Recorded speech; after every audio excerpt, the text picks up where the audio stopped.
Good morning भाई लोगों। सबसे पहले तो आप सभी को दिल से धन्यवाद कि आप लोगों ने मेरे को इतना सारा प्यार दिया है। अब आप पूछ सकते हो कि सोनू भाई आप इतने दिनों से कहाँ थे, क्या कर रहे थे, आपके साथ क्या हुआ क्या नहीं हुआ। तो भाई लोगों सच बता रहा हूँ, पिछले 60 दिनों से मैं अपने घर पर बैठकर रो रहा हूँ। बहुत सारी एंजाइटी फील कर रहा हूँ और बहुत कुछ हो रहा है, मतलब क्योंकि मेरी जिंदगी बर्बाद हो चुकी है। अब मेरे पास कुछ भी नहीं है करने को। क्या हुआ है मेरे साथ, कुछ अलग हुआ है मेरे साथ, जिस वजह से जो भी मैं था ना वो खत्म हो गया है। कैसे हुई है मेरी जिंदगी बर्बाद, ये जानना है आपको अगर, या फिर मेरे को मैं बताऊं कि मेरे को मैं बता सकता हूँ आपको कि मेरी जिंदगी कैसे बर्बाद हुई है, तो उसके लिए मेरी जिंदगी जाननी पड़ेगी कि सोनू ने स्ट्रगल करके क्या अपने जीवन में हासिल किया था और उसके पास अब वो नहीं है। सोनू जिंदा रहने के लिए भी संघर्ष करा है सोनू भाई ने, जिंदा रहने के लिए। तो मैं बताता हूँ आपको कि मेरी जिंदगी कैसी थी, तब आपको भी समझ में आएगा कि मैंने क्या खोया है और मैं ऐसा क्यों सोच रहा हूँ कि मेरी जिंदगी बर्बाद हो गई है। और सबकी शुरुआत होती है मेरे नाना जी के घर से, वहीं से शुरू करते हैं।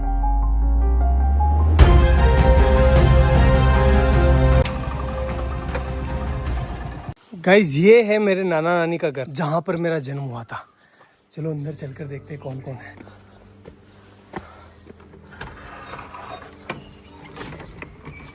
गाइस मामी है, मामी से बात करते हैं। दोग जी मामी कैसे हो? बढ़िया, ठीक। क्या कर रहे हो? हाँ तैयार है, सब तैयार है। तो कुछ ऐसा दिखता है नाना नानी का घर। मेरा जन्म हुआ था यहाँ पर। पहले आपको पता है कि ना हॉस्पिटल वगैरह नहीं जाते थे, मतलब बच्चे जो है वो घर पर ही हो जाते थे। तो मेरा भी जन्म ऐसे ही हुआ है। मामी हम यहाँ कौन से कमरे में रहते थे पहले, जब मैं छोटा था ना, बच्चा था तब? इस वाले में। ये है वो रूम जहाँ पर हम बचपन में रहा करते थे, ये वाला। देखो आप, ये देखो इधर इधर इधर इधर। इस वाले रूम में जो है भेड़ और बकरियों के बच्चे रहा करते थे, क्योंकि बाहर कुत्ते मार देते थे ना, इसलिए। और इस वाले पोर्शन में जो है मेरी बूढ़ी नानी, जो अब इस दुनिया में नहीं है, और मेरी मम्मी दोनों रहा करती थी। और यहीं पर हम जो है पले बड़े हुए हैं। एक्चुअली में हुआ क्या था गाइस कि यार वो एल्कोहलिक थे, थोड़ा सा उनकी हैबिट थी कि उनको नशा लग गया था। तो फिर वो हमारी टेक केयर नहीं कर पा रहे थे अच्छे से। तो नाना नानी ने ये रिस्पॉन्सिबिलिटी ली कि हम जो है इन बच्चों को पालेंगे, अदरवाइज इनका क्या होगा। तो उन्होंने हमें यहाँ लेकर आए और यहीं पर जो है मम्मी अपना काम करती थी, साथ ही साथ हमारा पालन पोषण यहीं हो रहा था। तो मैं एक लाइन बोल सकता हूँ कि अगर मेरे नाना नानी नहीं होते ना, तो आज मैं या फिर मेरे बहन भाई हो सकता है कि इस दुनिया में नहीं होते। गाइस देखो नाना जी का गांव कितना प्यारा है। खैर फिर वो टाइम आया जब हमें ये घर छोड़ना पड़ा, क्योंकि यार गाइस देखो नाना नानी कब तक पालेंगे, उनकी खुद की भी कोई जिम्मेदारी है, इसलिए फिर हमें यहाँ से जाना पड़ा। चलो अपन भी चलते हैं, लेकिन उससे आशीर्वाद ले लेते हैं। चलो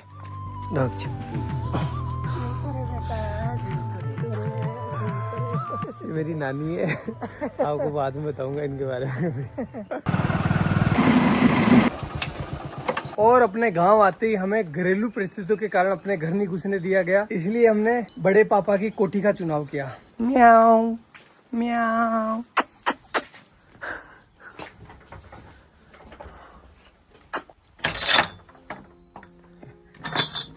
तो भाई लोगों ये है हमारी कोठी, जहां पर हम 2 साल रुके थे। तो अगर मैं अपने 2 हाथ फैलाऊं ना, इतना ही डिस्टेंस है, ज्यादा नहीं है। इतनी ही इसकी लंबाई है और इतनी ही इसकी चौड़ाई है, ये देखो। और हाइट आप देख सकते हो, बस इतना ही है। मेरी हाइट थोड़ी कम है, इस वजह से यहाँ पर जगह भी कम रह गई थी। केवल यहाँ पर एक छोटा सा मचान बिछाने के लिए जगह थी। और ऊपर से जो है बरसात का पानी टिपकता नहीं था, बरसात का पानी गिरता था, क्योंकि ये छत है ना थोड़ी नीचे है। और यहाँ पर आप देख सकते हो नीचे जो इसका फर्श है ना, फर्श वो बना हुआ था गोबर और मिट्टी का। इस वजह से यहाँ पर कभी कभी सांप आ जाया करते थे, अपने घर बना लिया करते थे। और भाई लोगों इस घर में हमें जिंदा रखने की जिम्मेदारी आ गई हमारे मम्मी के कंधों पर। और इस वजह से पहले भी काम किया उन्होंने, लेकिन उन्होंने 10 रुपए मजदूरी में काम चालू कर दिया। 10 रुपए में से 5 रुपए के वो हमारे लिए चावल लेकर आती थी। मैं लेकर आया हूँ आपको बताने के लिए कि उस टाइम कितने चावल आते थे। इतने चावल आते थे 5 रुपए के।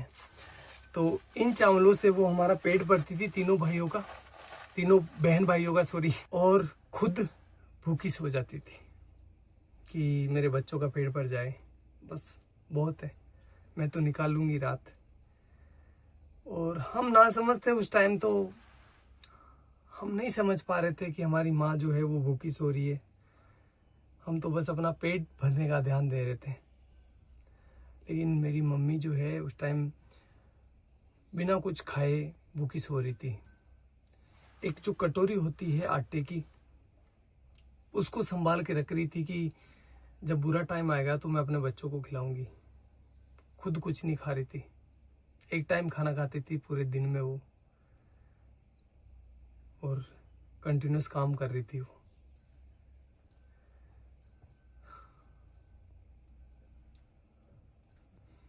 और ये सारी चीजें हम बच्चे नहीं समझ पा रहे थे, हमारा माइंड उतना डेवलप नहीं था कि हम ये इतनी भारी चीजें समझ पाए। हम तो अपना पेट भरते, खेलते और अच्छे थे। मम्मी को ही पता है कि वो हमें कैसे जिंदा रख रही है। मदर इंडिया, यही तो मदर इंडिया है। सारे दुख खुद रख लेती है और अपने बच्चों तक किसी भी प्रकार की प्रॉब्लम्स नहीं पहुंचने देती है। बाबड़ी कोई का लोन भी मांग बनेगी दान की जाती कड़ू कई माती गणा दौरा तेरा पड़िया। हाँ तेन गणा दौरा पड़िया रे भाई थारी मात तो सब्जी बेचती, लेडीज रहती, भाई दौड़ाती, तेन खुआती, बा भूखी रहती, भाई मार ससुरी भूखा। तना दूध पाइयो, तेन रोटी खुआई, गणी दोरी कमा कमारा, तमात का दान की जाती। हाँ ते भरा का केवन के ते बली दूध ने भरे क्यों, मैं ते दिए किस कोई केवा गणा दौरा पहले तो बा। और भाई लोगों, इस वाली छत की ना एक स्पेशल कहानी है, बताता हूँ मैं आपको। छत पर मैं, मेरा भाई और मेरी बहन बैठे थे शाम को, और हम राह देख रहे थे कि हमारे लिए कोई खाना लेकर आएगा, क्योंकि हमारी मम्मी जो थी वो गांव चली गई थी किसी कारणवश, तो हमारे लिए खाना नहीं बना था उस टाइम। कोई भी खाना लेकर नहीं आया और हम तीनों बहन भाई भूखे ही सोए। यही जगह थी वो, सेम टू सेम। एक बात बताऊँ आपको, जब आप भूखे होते हैं ना तो आपको अच्छे से नींद नहीं आती। देख लेना एक बार। चलो मैं आपको अपनी बहन से मिलवाता हूँ। अगर भाई नहीं होता अपना तो अपन आज क्या होते हैं, कहाँ पर होते हैं? कुछ भी नहीं होते हैं, कुछ भी वजूद नहीं होता हमारा। जिंदा होते? नहीं है? नहीं। भाई ने क्या किया अपने लिए? बहुत मेहनत की, बहुत हमें शिक्षित किया।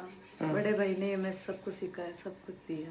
गाइस बात है 2008 की, जब मेरा बड़ा वाला भाई इस पीछे वाले स्कूल में पढ़ाई करता था। उस टाइम हुआ क्या था, कुछ शरारती बच्चों ने स्कूल की घंटी जो बेल होती है उसको छुपा लिया था, और उसका सारा इल्जाम मेरे भाई पर लग गया। भाई को स्कूल से सस्पेंड कर दिया गया। देन हमने जैसे तैसे कर करा के भाई का एडमिशन जो है वो बाहर की स्कूल में करवा दिया, जहाँ पर वो कुछ किराया देकर स्कूल चला जाता था।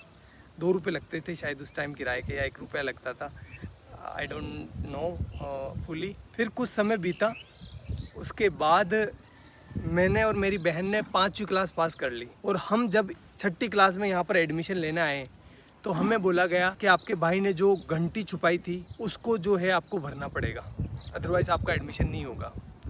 तो उस टाइम 350 रुपये, 360 रुपये जो है उस घंटी के देने थे। 1 महीने से ज़्यादा टाइम लग गया 360 रुपये का जुगाड़ करते करते, इसलिए उस साल हमारा एडमिशन नहीं हो पाया और यहाँ पर जो है एडमिशन बंद हो गए।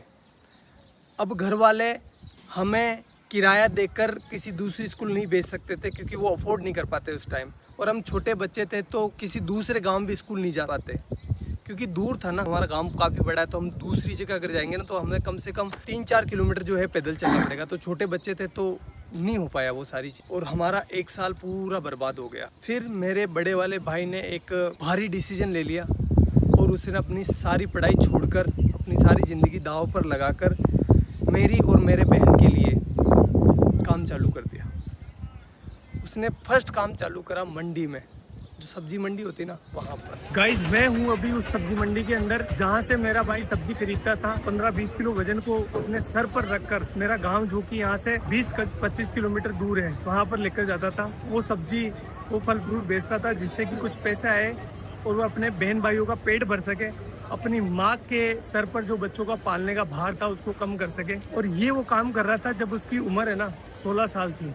वो बाल श्रम कर रहा था। क्यों? क्योंकि अपने बहन भाइयों को जिंदा रख सके और उनको अच्छी एजुकेशन दे सके। घर में कई सामान नहीं रहा तो दोनों मन भाई सब्जी ले जाता, मैं दोनों जेर बेच जाता। ये वो चौराहा है जहाँ पर मेरा भाई सब्जी लेकर उतरता था और उसे एक एक घर बेचने जाता था। चलो मैं आपको दिखाता हूँ कि वो इतना सर पर रखकर इन घरों में घूम घूम कर सब्जियाँ बेचता था। इस काम में कुछ लोग पैसे नहीं देते थे, मतलब सब्जियां उधार ले लेते थे और फिर बोलते थे कल ले लेना, परसों ले लेना। भाई लोगों एक बार की बात है, सामने जो पाबूजी महाराज का मंदिर दिखाई दे रहा है ना, उनके बारे में ऐसा बताया गया, जो लड़के बैठे होते हैं ना चौराहे पर, बदमाश नहीं बदमोश उन्होंने ऐसा बोला कि मेला है पाबूजी महाराज का, तो इस दिन इस डेट को पाबूजी महाराज का मेला है, तो तुम अपनी सब्जियां और फल फ्रूट लेकर आ जाना यहाँ पर। तो हमने सोचा अच्छा है कि हमारा जो है फल फ्रूट बिक जाएगा और हमारा कुछ बेनिफिट हो जाएगा। हम आए तीनों बहन भाई, तो यहाँ पर आकर देखा तो कोई मिला नहीं था और उन्होंने थोड़े से हमसे फल फ्रूट ले लिए और हमको डरा धमका के भगा दिया। तो एट द एंड धंधा जो है वो इतना अच्छा चल नहीं रहा था, इसलिए उस काम को भी हमें छोड़ना पड़ा। हमें नहीं, मतलब भाई को छोड़ना पड़ा।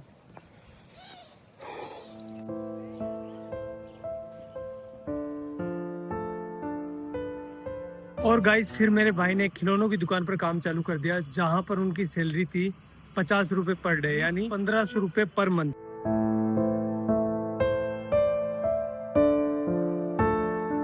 एक महीने बाद जब भाई की सैलरी आई तो उसने लगभग आधा भाग यानी 700 रुपए के आसपास मेरे और मेरी बहन के लिए बुक्स लेने में खर्च कर दिया, जबकि खुद काम पर फटे हुए कपड़े पहनकर जा रहा था। वो चाहता तो अपने लिए कपड़े ले सकता था ना, लेकिन नहीं लिए उसने। लेकिन हम खुश थे। क्यों खुश थे? क्योंकि पहली बार रजिस्टर आया था, पहली बार हेल्प बुक आई थी, अब हमारे भी अच्छे दोस्त बनेंगे। यार बुक्स अच्छी आती है तो दोस्त आते ही है ना, भाई तेरी हेल्प बुक दे दे, तो हमारा कॉन्फिडेंस है ना सीधा आसमान चला गया।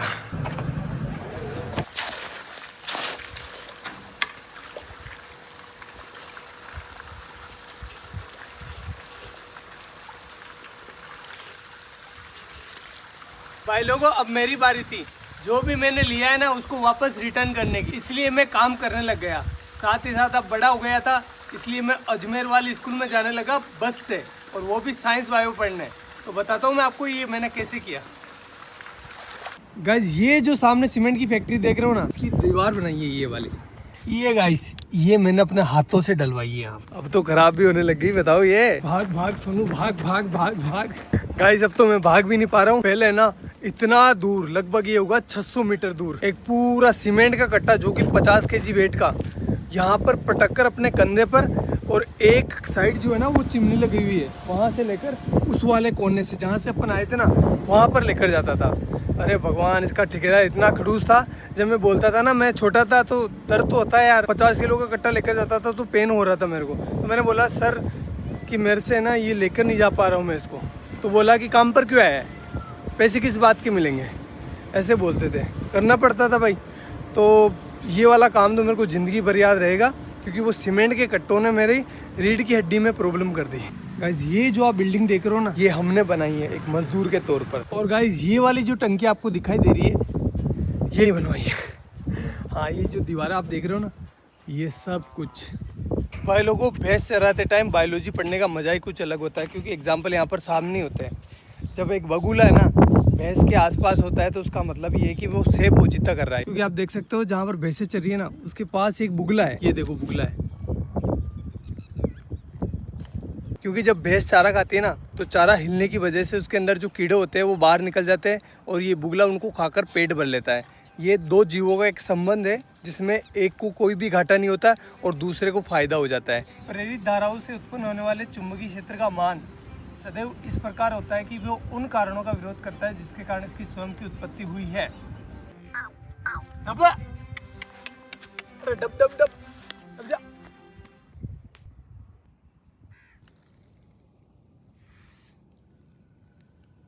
अब भाई लोगों, अब रिजल्ट का टाइम, लेकिन वो मैं यहाँ नहीं बताऊंगा, मैं बताऊंगा उस वाले पहाड़ के ऊपर। तो चलो चलते हैं। अरे काटे काटे है तो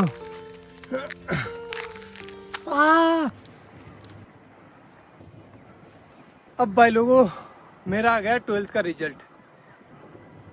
परसेंटेज तो कम ही बना है, फिर भी मैं आपको बता देता हूँ।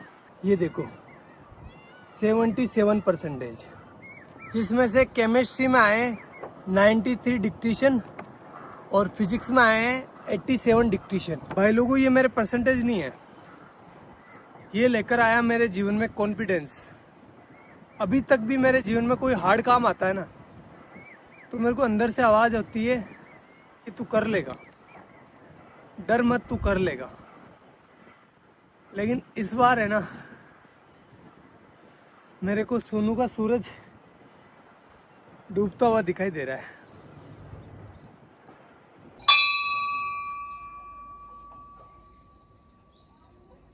भाई लोगों अब मैं टीचर बन चुका था, चलो क्लास लेकर आते हैं।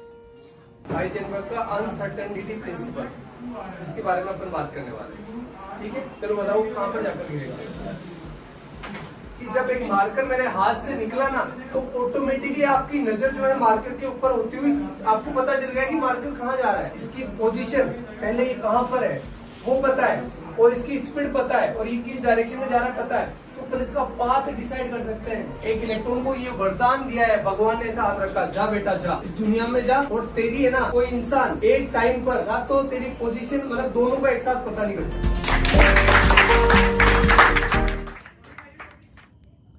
फिर ऐसे करते करते मैं टीचर बन गया, और मेरे पास बहुत काम था। 3-4 कोचिंग ऑफलाइन जाता था, 1-2 ऑनलाइन थी, मतलब मस्त। और जो भी चीज़ें मैंने अपने परिवार के लिए सोची थी, भाई के लिए, मम्मी के लिए, वो मैं कर रहा था अच्छे से, कोई दिक्कत नहीं थी। उसी टाइम मेरे पास आया भैया का कॉल सीधा टीम से भैया का कॉल। इतना खुश हो गया था मैं यार, भैया का, इतने बड़े आदमी का कॉल डायरेक्ट आया था मेरे पास। तो फिर भैया का कॉल आया और भैया ने बोला मेरे को, सोनू यार हमारे यहाँ पर है ना एक साइंस की लड़के की डिमांड है, तो तू आ सकता है क्या। मैंने बोला ठीक है भैया मैं कर लूँगा, कोई दिक्कत नहीं है। तो फिर मैंने वहाँ पर मतलब ऑफिस में पार्ट टाइम जॉब चालू कर दिया। 2-3 घंटे के लिए जाता था, केमिस्ट्री से रिलेटेड और फिजिक्स से रिलेटेड, मतलब ऑल ओवर साइंस का काम मैं संभालने लगा। और ऐसे करते करते करते करते 2 महीने निकले। 2 महीने के बाद भैया ने आगे से बोला मेरे को कि सोनू तो ऐसा कर, फुल डे ज्वाइन कर ले, सारा दिन काम कर, और पॉसिबल है तो कर ले। घर वालों से बात करी, घर वालों ने, मेरे बड़े वाले भाई से मैंने पूछा तो उसने कहा कि यार देख तू ज्वाइन कर ले, कोई दिक्कत नहीं, अपने ही गांव के तो कोई प्रॉब्लम नहीं होगी।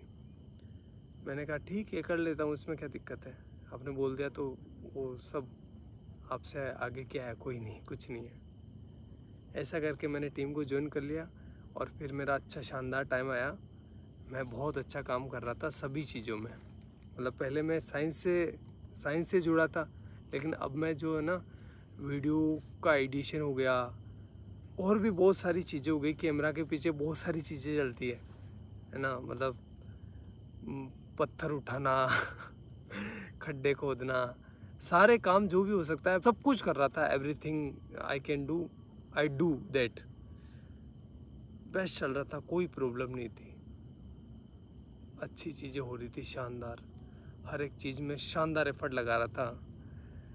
जो मतलब एक वीडियो आपको लगता है कि बहुत ईजी होता है, लेकिन ईजी नहीं होता, बहुत हार्ड काम है एक वीडियो को बनाना।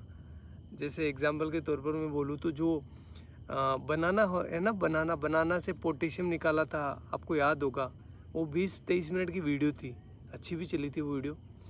उस वीडियो को मैं संभाल रहा था पीछे, उसका सारा केमिस्ट्री मैं संभाल रहा था। उस वीडियो को गाइस शूट करते करते 2 से 3 महीने निकल गए, इतना एफर्ट लगाया इस पर, और वीडियो चली भी सही, आपका प्यार भी दिखा उसमें। तो ये तो एक एग्जांपल है, बाकी बहुत सारे काम किए, जैसे डायमंड वाला, और भी बहुत सारे साइंस के सारे प्रोजेक्ट थे ना, वो मैं हैंडल करता था बिहाइंड द कैमरा, और चीज़ें अच्छी चल रही थी, मतलब कोई दिक्कत नहीं था, सब कुछ शानदार था। मैं सारे कंपनी के रूल एंड रेगुलेशंस फॉलो कर रहा था, मेरी अटेंडेंस की भी कमी नहीं थी, हर एक चीज़ बेस्ट थी। और मैं भैया की इतनी रेस्पेक्ट करता हूँ, आज भी करता हूँ, कि भैया के सामने कभी ऐसा टाइम था मैं चेयर पर नहीं बैठता था, मतलब मुझे लगता था कि नहीं मेरी औकात नहीं इनके बराबर बैठने की। और आज तक मैं उनसे हैंडशेक नहीं करता। जब भी वो कुछ अच्छी चीज़ करते ना तो वो हैंडशेक करते थे, मैंने मतलब मेरा ऐसा था कि नहीं यार भैया से हैंडशेक कैसे कर सकते हैं अपन। मैं उनके पैर छूता था, इतनी इस लेवल पर रेस्पेक्ट कर रहा था मैं। सब कुछ चीज़ें शानदार चल रही थी, कोई भी प्रॉब्लम नहीं थी किसी भी प्रकार से। अभी 2-3 महीने पहले ही मेरे साथ कुछ ऐसा हुआ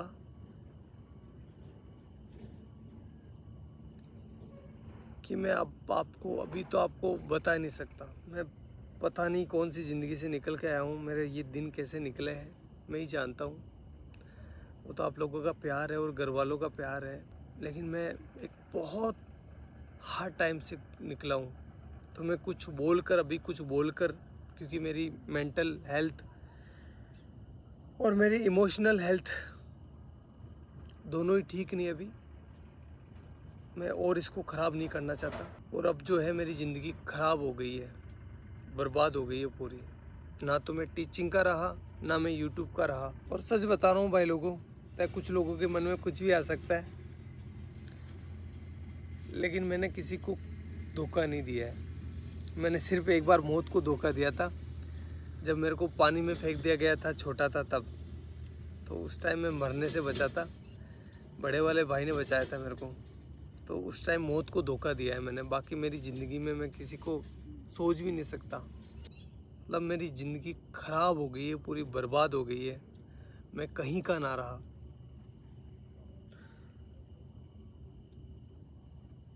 लेकिन घर वालों को वो चीज़ें नहीं दिखा सकता मैं।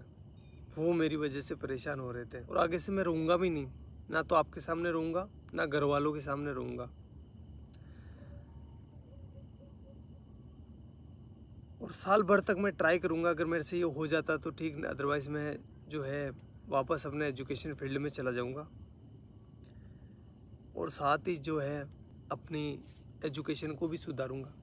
और साथ ही ये करके देखना पड़ेगा, सिचुएशन ऐसी हो गई है कि मेरे को करना पड़ेगा, क्योंकि मैं क्या करूँगा अब। और आगे आने वाले टाइम में बताऊँगा मैं आपको कि मेरे साथ क्या हुआ है, लेकिन अभी मेरे को माफ़ करना, मैं नहीं बता सकता। मैं वापस वो डार्क टाइम नहीं देखना चाहता। आगे जाकर बताऊँगा, मैं पक्का बताऊँगा, लेकिन अभी नहीं। हाथ जोड़कर रिक्वेस्ट है।